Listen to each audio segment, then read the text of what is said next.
ನಮಸ್ಕಾರ ಫ್ರೆಂಡ್ಸ್, ನಾನು ಶಂಕರ್ ಬಾಬು. ಲೈಕ್ ಮಾಡಿ, ಸಬ್ಸ್ಕ್ರೈಬ್ ಮಾಡಿ, ಶೇರ್ ಮಾಡಿ. ಪೇ ಗೋಪುರಂ ಪೂರ್ವ ದಿಕ್ಕದಲ್ಲಿ ರಾಜಗೋಪುರಂ ಇದೆ. ಪಶ್ಚಿಮ ದಿಕ್ಕದಲ್ಲಿ ಈ ಪೇ ಗೋಪುರಂ ಇದೆ. ಈ ಪೇ ಗೋಪುರಂ ಅರணும் ಅರಿயும் ಒಬ್ಬರೇ ಅಂತ ಪೇ ಆಳ್ವಾರ್ ಹಾಡು ಹಾಡಿದ್ದಕ್ಕೆ ಈ ಗೋಪುರಕ್ಕೆ ಪೇ ಗೋಪುರಂ ಅಂತ ಹೆಸರು ಬಂತು. ಈ ಗೋಪುರಂ ಶಿವನ ದೇವಸ್ಥಾನ ಮಾತ್ರನು. ಈ ಗೋಪುರದಲ್ಲಿ 11 ಸ್ಟೆಪ್ ಇದೆ. ಆ 11 ಸ್ಟೆಪ್ಪಲ್ಲಿ ತಿರುಮಾಲ್ ಏಡುಕೊಂಡವನು.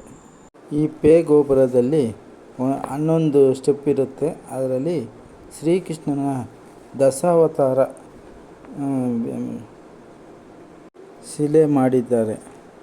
ಅದರಲ್ಲಿ ಮತ್ಸ್ಯ ಅವತಾರ, ಕೂರ್ಮ ಅವತಾರ, ವರಾಹ ಅವತಾರ, ನರಸಿಂಹ ಅವತಾರ, ವಾಮನ ಅವತಾರ, ಪರಶುರಾಮ ಅವತಾರ, ರಾಮ ಅವತಾರ, ಬಲರಾಮ ಅವತಾರ, ಶ್ರೀಕೃಷ್ಣ ಅವತಾರ, ಕಲ್ಕಿ ಅವತಾರ ಮತ್ತು ಮೋಹಿನಿ ಅವತಾರ ಎಂಬ ದಶಾವತಾರ ವಿಗ್ರಹಗಳು ಮಾಡಿರ್ತಾರೆ. ಇದರಲ್ಲಿ ವಲ್ಲಾಳ ಮಹಾರಾಜ ಎಂಬವರು ಈ ಗೋಪುರವನ್ನು ಕಟ್ಟಿರುತ್ತಾರೆ. ರಾಜಗೋಪುರವನ್ನು ಪೇ ಗೋಪುರವನ್ನು ಒಂದೇ ಕಾಲದಲ್ಲಿ ಕಟ್ಟಿರುತ್ತಾರೆ. ಪೇ ಗೋಪುರದಲ್ಲಿ ದರ್ಶನಕ್ಕೆ ದಾರಿ ಇರುವುದಿಲ್ಲ. ಇಲ್ಲಿಂದ ಯಾರೂ ಒಳಗೆ ಹೋಗಬಾರ್ದಂತ ಗೇಟ್ ಹಾಕಿರ್ತಾರೆ. ಪೇ ಗೋಪುರದಲ್ಲಿ ದರ್ಶನ ಭಾಗ್ಯ ಇರಲ್ಲ. ಈ ಪೇ ಗೋಪುರ ದೇವಸ್ಥಾನ ಪಶ್ಚಿಮ ಭಾಗದಲ್ಲಿ ಇದೆ. ಇದು ತಿರುವಣ್ಣಾಮಲೈ ಮಲೆಯನ್ನು ನೋಡಿದ ದಿಕ್ಕಲ್ಲಿ ಇರುತ್ತೆ. ರಾಜಗೋಪುರವನ್ನು ವಿಜಯನಗರ ಅರಸರು ಶ್ರೀಕೃಷ್ಣ ದೇವರಾಯರವರು ಫೌಂಡೇಶನ್ ಹಾಕಿರ್ತಾರೆ. ಅದು ಮುಗಿಯುವವರೆಗೆ ಅವರು ಮರಣ ಹೊಂದಿರ್ತಾರೆ.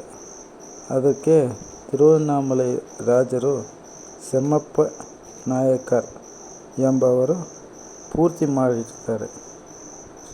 217 ಅಡಿ ಬೃಹದೀಶ್ವರರ ದೇವಸ್ಥಾನ, ತಂಜಾವೂರು ಬೃಹದೀಶ್ವರರ ದೇವಸ್ಥಾನ ಕಟ್ಟಿರೋ ಆ ಹೈಟ್ ಇಂದ 1 ಅಡಿ ಜಾಸ್ತಿ ಇರಬೇಕು ಅಂತ 217 ಅಡಿ ಇಟ್ಟು ಶ್ರೀಕೃಷ್ಣ ದೇವರಾಯರು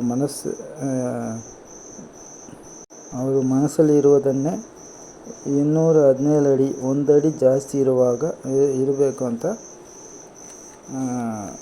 ಬೃಹದೀಶ್ವರ ದೇವಸ್ಥಾನಕ್ಕಂದ 1 ಅಡಿ ಜಾಸ್ತಿ. ಬೃಹದೀಶ್ವರ ದೇವಸ್ಥಾನ 216 ಅಡಿ ಇರುತ್ತೆ. ಇದು 217 ಅಡಿ ಇರುತ್ತೆ. ನಮಸ್ಕಾರ. ಸಬ್ಸ್ಕ್ರೈಬ್ ಮಾಡಿ, ಲೈಕ್ ಮಾಡಿ, ಶೇರ್ ಮಾಡಿ. ಈ ದೇವಸ್ಥಾನ ಪಂಚಭೂತ ಸ್ಥಳವಾಗಿ ಇದೆ. ಅದರಲ್ಲಿ ಭೂಮಿ ಕಾಂಚೀಪುರಂ, ನೀರು ತಿರುಚಿರಾಪಲ್ಲಿ, ವಾಯು ಕಾಳಹಸ್ತಿ, ಅಗ್ನಿ ತಿರುವಣ್ಣಾಮಲೈ, ಆಗಾಯ ಚಿದಂಬರಂ ನಟರಾಜ ಟೆಂಪಲ್. ಈ ದೇವಸ್ಥಾನ 24 ಏಕರ್ ನೆಲದಲ್ಲಿ 9 ಗೋಪುರ ಜೊತೆ ಕೂಡಿರುತ್ತೆ. ಗಿರಿವಲಂ ರೂಟ್ ಮ್ಯಾಪು 14 ಕಿಲೋಮೀಟರ್ ಆಗಿರುತ್ತೆ. ಈ ಗಿರಿವಲ ಪಾದೆಯಲ್ಲಿ 8 ಲಿಂಗಗಳು ಇರುತ್ತೆ. ಇಂದ್ರಲಿಂಗಂ, ಅಗ್ನಿಲಿಂಗಂ, ಯಮಲಿಂಗಂ, ನಿರ್ದಯಲಿಂಗಂ, ವರುಣಲಿಂಗಂ, ವಾಯುಲಿಂಗಂ, ಕುಬೇರಲಿಂಗಂ ಮತ್ತು ಈಶಾನ್ಯಲಿಂಗಂ. ಒಂದೊಂದು ದೇವರಿಗೂ ಒಂದು ತನಿ ದೇವಸ್ಥಾನ ಇದೆ ಮತ್ತು ಈಶಾನ್ಯಲಿಂಗಂ ಇದೆ. ರಮಣ ಮಹರ್ಷಿ ಆಶ್ರಮವೂ ಇದೆ ಇಲ್ಲಿ. ತಿರುವಣ್ಣಾಮಲೈ ಆ ಮಲೆ 260 ಕೋಟಿ ಹಳೆಯದಾಗಿರುತ್ತೆ. ಡಾಕ್ಟರ್ ಪಿಪ್ಪರ್ಕಾನ್ ಎಂಬವರು ಆರೈಕೆ ಮಾಡಿದ್ದಾರೆ. ತಿರುವಣ್ಣಾಮಲೈ ಬೆಟ್ಟ 260 ಕೋಟಿ ಅಲೆಯ ಬೆಟ್ಟವಾಗಿರುತ್ತೆ ಅಂತ ಡಾಕ್ಟರ್ ಪೆಪ್ಪರ್ಸ್ ಖಾನ್ ಎಂಬವರು ಹೇಳಿರ್ತಾರೆ. ತ್ರೇತಾಯುಗದಲ್ಲಿ ಅಗ್ನಿ ಬೆಟ್ಟ, ತ್ರೇತಾಯುಗದಲ್ಲಿ